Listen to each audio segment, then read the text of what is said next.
안녕하세요. 김홍수입니다. 저는 의혹이 많은 한일 역사를 따라서 일본을 바로 알기 위해 책을 쓰고 있습니다. 일본을 답사하면서 찍은 많은 사진과 흥미로운 이야기들을 저희 유튜브 채널에서 보다 쉽게 전달하고 있습니다. 이번에 소개하는 영상은 1868년 일본의 메이지 유신에서 중요한 역할을 한 큐슈 가고시마 지역과 그곳에 있는 고려 마을에 대해서 알아보는 이야기입니다. 큐슈의 가고시마는 일본 열도에서 가장 남쪽에 위치하는 도시로 일본 최남단 지역인 오키나와와 가까운 내륙의 땅입니다. 우리가 많이 알고 있는 일본의 고속철도 신칸센의 최남단 종점이 되는 도시이기도 합니다. 그러면 1800년대의 과거로 돌아가 보겠습니다. 1800년대의 동북아 상황은 서구 열강이 식민지를 구하기 위해 아시아로 진출하던 시기인 것을 알고 있습니다. 가고시마는 당시의 이름이 사츠마였습니다. 1840년 아편전쟁으로 청나라가 영국에 패하면서 동북아는 혼란에 휩싸이는 시기가 됩니다. 이런 시기에 사츠마는 변화에 적극적으로 대응하여 근대 공업을 빠르게 도입하면서 성장하게 됩니다. 그러나 1863년 사츠마는 영국 함대와의 단독 전쟁에서 패하면서 서구가 힘이 세다는 것을 인지하게 되고 1865년 당시 일본은 쇄국 정책으로 도항이 금지되는 시기였으나 독자적으로 영국에 유학생 19명을 보내 공부하게 하고 그들이 돌아와서 일본 근대화의 중추적인 역할을 하게 됩니다. 그리고 1868년 야마구치와 가고시마가 주축이 되어 메이지 유신이 일어납니다. 야마구치현은 부산에서 배를 타고 일본으로 건너가면 제일 먼저 닿는 도시인 시모노세키에서 조금 들어가면 있는 곳으로 당시 이름이 조슈번이었습니다. 그리고 가고시마현은 앞에서 언급하였듯이 당시 이름이 사츠마번이었습니다. 1866년 사츠마와 조슈가 사츠오 동맹을 맺어 도쿠가와 막부 타도를 진행하고 1867년 당시 쇼군이었던 도쿠가와 요시노부가 통치권을 당시 메이지 천황에게 돌려주게 됩니다. 그리고 1868년 메이지 유신으로 천황을 중심으로 한 근대적 개혁이 추진됩니다. 메이지 유신 때 조슈번에서는 키도 다카요시, 사츠마번에서는 사이코 다카모리, 오쿠보 도시미치가 중요한 역할을 하여 보통 메이지 유신의 삼걸이라고 부릅니다. 그리고 이와쿠라 사절단이라고 1871년에 오쿠보 도시미치와 기토 다카요시 등 100여 명이 서방을 방문하여 선진 문물을 배우고 옵니다. 그리고 이들이 돌아온 이후에 조선 침략을 주장하는 사이코 다카모리의 정한론과 의견 대립이 생겨 결국은 사이코 다카모리가 가고시마와 구마모토를 거점으로 세인한 전쟁이라 불리는 무장 반란을 일으키고 정부군의 토벌에 밀려 자살하면서 메이지 유신으로 인한 일본 전국은 진전 국면을 맞습니다. 그러면 일본 메이지 유신에서 이야기하는 삼걸 중 가고시마 출신 두 사람을 살펴봅니다.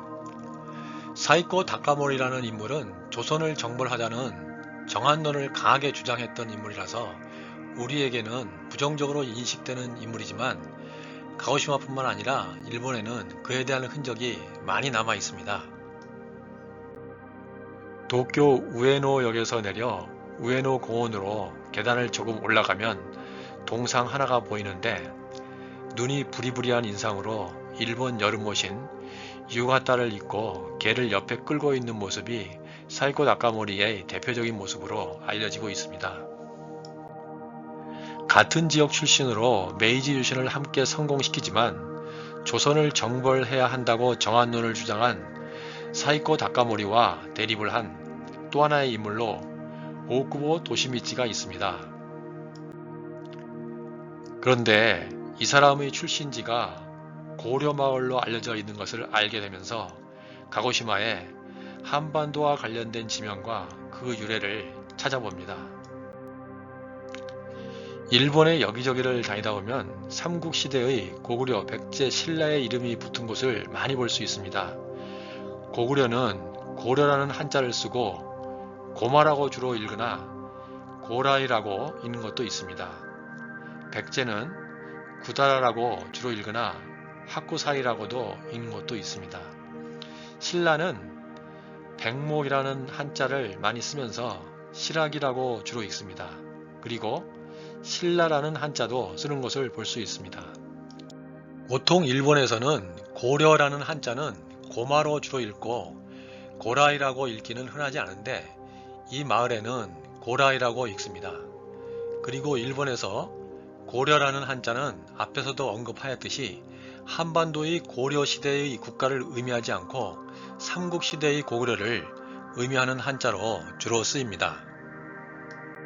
그런데 가고시마의 고려 마을은 삼국시대의 고구려보다는 조선시대 임진왜란 때 이곳으로 끌려온 사람들이 정착하고 현재까지 이어져 온 곳으로 이야기하고 있습니다.